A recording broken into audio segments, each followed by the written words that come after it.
Beberapa hal yang harus dipertimbangkan saat membuat desain kemasan. Yang pertama ada biaya. Suatu pertimbangan utama di sini adalah biaya. Kemasan yang mahal dapat mempengaruhi biaya akhir suatu produk. Yang kedua ada suatu atau beberapa unit. Pemesan juga harus memutuskan apakah akan mengemas produk dalam satu unit atau beberapa unit. Kemasan multi-unit dapat meningkatkan permintaan dengan meningkatkan jumlah produk yang tersedia di titik konsumsi. Yang ketiga adalah konsistensi di antara desain kemasan. Pemasar harus mempertimbangkan seberapa banyak konsistensi yang diinginkan di antara desain kemasan suatu perusahaan. Untuk mempromosikan citra suatu perusahaan secara keseluruhan, perusahaan dapat memutuskan bahwa semua kemasan harus serupa ataukah menyertakan elemen desain yang berbeda. Yang keempat ada peran promosi. Kemasan juga memainkan peran promosi yang penting melalui simbol verbal dan non-verbal. Paket menginformasikan calon pembeli tentang isi, kegunaan, fitur, keunggulan, dan bahaya produk. Perusahaan dapat menciptakan citra dan asosiasi yang diinginkan dengan memilih warna, desain, bentuk, tekstur tertentu. Banyak produsen kosmetik misalnya mendesain kemasannya untuk menciptakan kesan kaya, mewah, dan eksklusif. Yang kelima ada kebutuhan perantara. Pengemasan juga harus memenuhi kebutuhan perantara. Pedagang grosir dan pengecer mempertimbangkan apakah sebuah kemasan mudah untuk diangkut, ditangani, dan disimpan. Reseller dapat menolak untuk membawa produk tertentu jika kemasan mereka terlalu rumit. Yang keenam ada tanggung jawab lingkungan perusahaan. Perusahaan harus mempertimbangkan masalah tanggung jawab lingkungan ketika mengembangkan suatu kemasan. Perusahaan harus menyeimbangkan keinginan konsumen akan kenyamanan dengan kebutuhannya untuk melestarikan lingkungan. Mengurangi kemasan akan membantu mengatasi masalah sampah global karena sekitar setengah dari semua sampah terdiri dari kemasan plastik. Adapun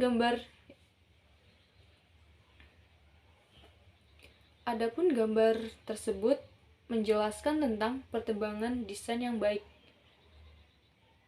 Desain asli botol kecap yang tutupnya berada di atas tersebut membuat pelanggan kesulitan mengeluarkan sausnya.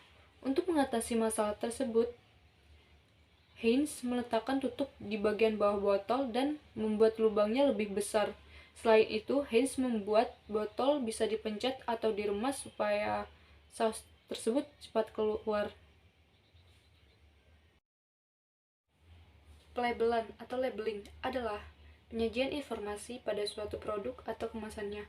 Adapun pengertian dari label, yaitu kemasan yang berisi informasi. Informasi tersebut berisi nama merek dan merek, simbol merek dagang terdaftar, ukuran dan isi paket, klaim produk, petunjuk penggunaan dan tindakan penjagaan keamanan, bahan nama dan alamat dari produsen, simbol kode produk universal yang digunakan untuk checkout otomatis, dan kontrol inventaris. Sejumlah peraturan federal menentukan informasi yang harus disertakan dalam pelabelan untuk produk tertentu. Pertama, yaitu pakaian, harus diberi label dengan nama pabrikan, negara asal pembuatan, kandungan kain, dan petunjuk pembersihan. Dua, yaitu label makanan harus berisi istilah yang paling umum. Yang ketiga, ada produk makanan yang klaim nutrisinya harus dibuat, memiliki nutrisi pelabelan yang mengikuti format standar. Yang keempat, produk makanan harus mencantumkan jumlah porsi per wadah, ukuran porsi, jumlah kalori per porsi, jumlah kalori yang berasal dari lemak, dan jumlah nutrisi tertentu. 5. Ada barang-barang yang tidak dapat dimakan seperti sampo dan deterjen harus membawa tindakan pencegahan keselamatan dan petunjuk penggunaan. Peraturan-peraturan tersebut ditujukan untuk melindungi pelanggan dari klaim produk yang menyesatkan dan penggunaan produk yang tidak tepat. Produsen makanan tidak diperbolehkan membuat klaim kesehatan yang menyesatkan tentang produk mereka. Label juga dapat memuat rincian jaminan tertulis atau tersurat, yakni garansi tersurat. Garansi tersurat sendiri adalah penjelasan tertulis tentang tanggung jawab produsen jika suatu produk ditemukan cacat atau tidak memuaskan. Demikian presentasi dari saya.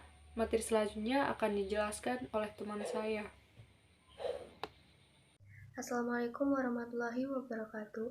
Perkenalkan, nama saya Kalina Syualiza dengan NIM 1412210044. Di sini saya akan mempresentasikan tentang pricing produk.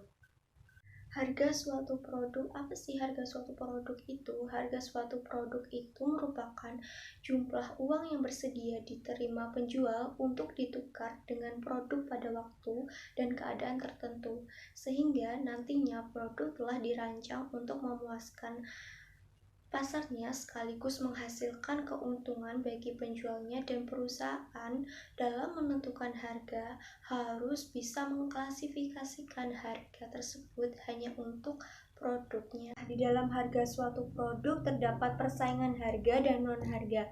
Persaingan harga sendiri menekankan pada penentuan harga yang sama atau lebih murah daripada harga pesaing.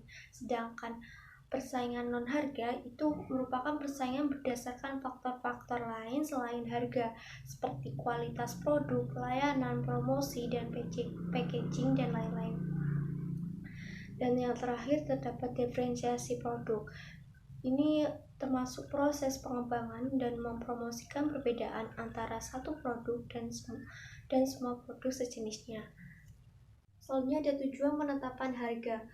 Tujuan di sini tujuannya ada 5. Yang pertama untuk kelangsungan hidup, yang kedua memaksimalisasi keuntungan, yang ketiga sasaran pengambilan atas investasi, yang keempat tujuan pangsa pasar, yang kelima harga status QO.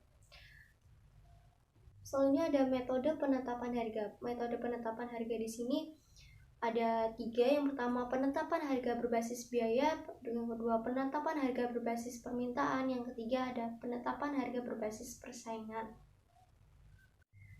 Selanjutnya ada strategi penetapan harga. Strategi penetapan harga di sini merupakan tindakan yang dirancang untuk mencapai tujuan penetapan harga. Strategi ini membantu pemasar untuk memecahkan masalah praktis dalam menetapkan harga yang berdasarkan pada tujuan penetapan harga dan pemasarannya. Dalam strategi penetapan harga suatu produk di sini ada berbagai cara. Salah satunya di sini saya akan menjelaskan tentang strategi penetapan harga produk baru. Di sini ada dua cara. Yang pertama ada skimming harga dan harga penetrasi. Yang mana skimming harga di sini merupakan strategi pembebanan harga tertinggi untuk produk selama tahap pengenalan siklus hidupnya. Penetapan harga dengan cara ini dapat menahan permintaan untuk produk yang berguna jika kapasitas produksi perusahaan terbatas selama tahap pengenalan. Dengan cara skimming harga sendiri di sini terdapat kerugian terbesarnya, yaitu dapat membuat produk tampak menguntungkan untuk pesaing potensial yang kemudian mungkin mencoba untuk memasuki pasar tersebut. Cara yang kedua ada harga penetrasi, yaitu merupakan strategi penetapan harga yang rendah untuk produk baru. Tujuannya adalah membangun pangsa pasar untuk produk baru dengan cepat. Di sini terdapat kelemahannya sendiri dalam penetapan harga penetrasi, yaitu perusahaan dapat berada pada posisi yang kurang fleksibel karena perusahaan nantinya akan sulit menaikkan harga jika sudah mendapatkan banyak pelanggan.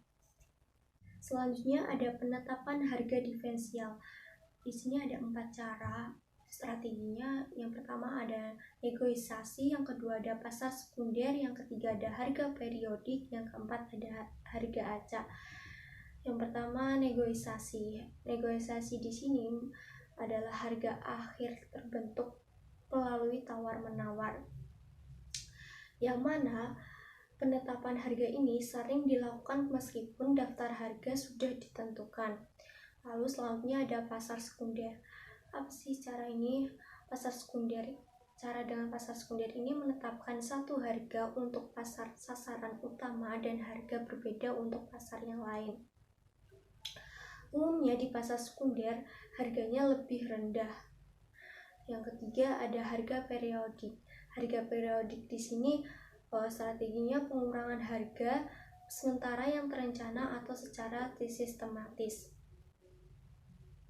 Lalu yang terakhir ada harga acak. Harga acak merupakan pengurangan harga sementara secara non-sistematik. Pemasar juga menggunakan diskon secara acak dengan tujuan untuk menarik pelanggan baru.